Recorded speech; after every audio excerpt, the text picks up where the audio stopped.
What is up, guys? It's Andy here from Marijuana SA, and today we're going to do a video on how to power your grow through load shedding / power outages. So in South Africa we have a massive problem with power outages, so that's intermittent shedding of electricity. That's usually about 2 to 2.5 hours of no power at a time. If you're growing indoors, this is obviously a big concern for you because you have your plants on a specific cycle, 12-12 or 18-6, whatever cycle you're using, and then all of a sudden in the middle of the day there's an extra 2.5 hours of no light on inside of your tent. So what a lot of people do is use a battery and an inverter and a light to get you through that 2.5 hours. And in this video I'm going to show you how to set it up, and then we're going to do a second part which is going to be more on like doing the calculations, because that's a little bit more complicated, I suppose. But I will briefly cover everything that you need to know today. Alright, so first thing that you're going to need is you're going to need to know how many watts of electricity you're going to need to generate during the load shedding time. So what you need is a power meter.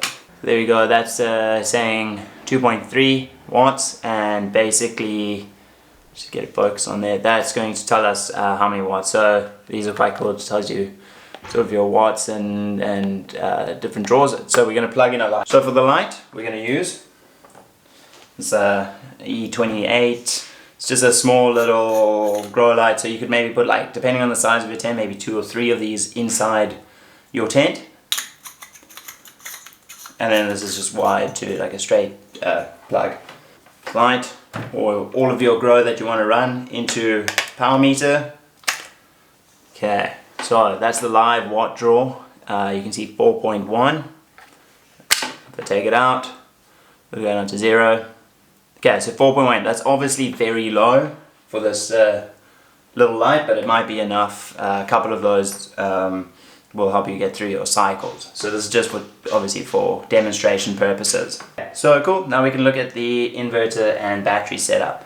But yeah, so I've got a 105 amp hour battery and an inverter here with a built-in switch which is geared for up to 720 watts. So if that reading that you saw earlier was more than 720, you would have to get a bigger inverter. And this one's got a built-in switch, so when the power goes out with the load shedding schedule, it's going to go straight into, it's going to turn on automatically, and you don't have to go upstairs and turn it on, or wherever your grow is and whatnot.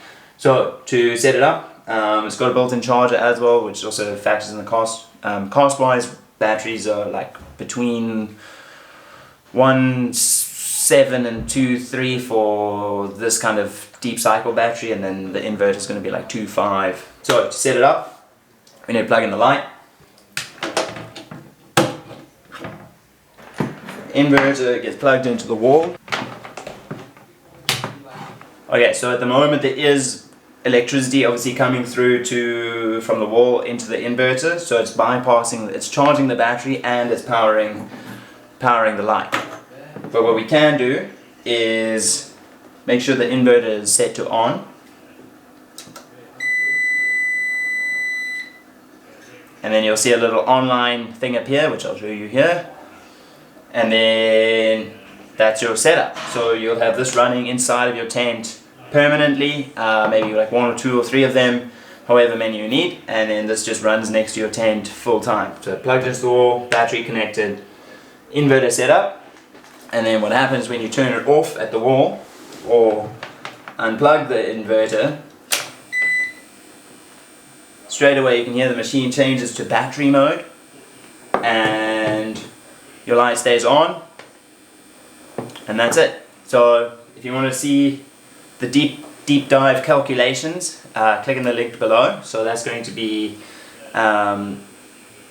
exactly how many amp hour batteries you need and the calculations for how long it's going to run, which you can also use for various other things like running your home, your computer and all of that. So yeah, that's us for today. That's how to power your grow through load shedding.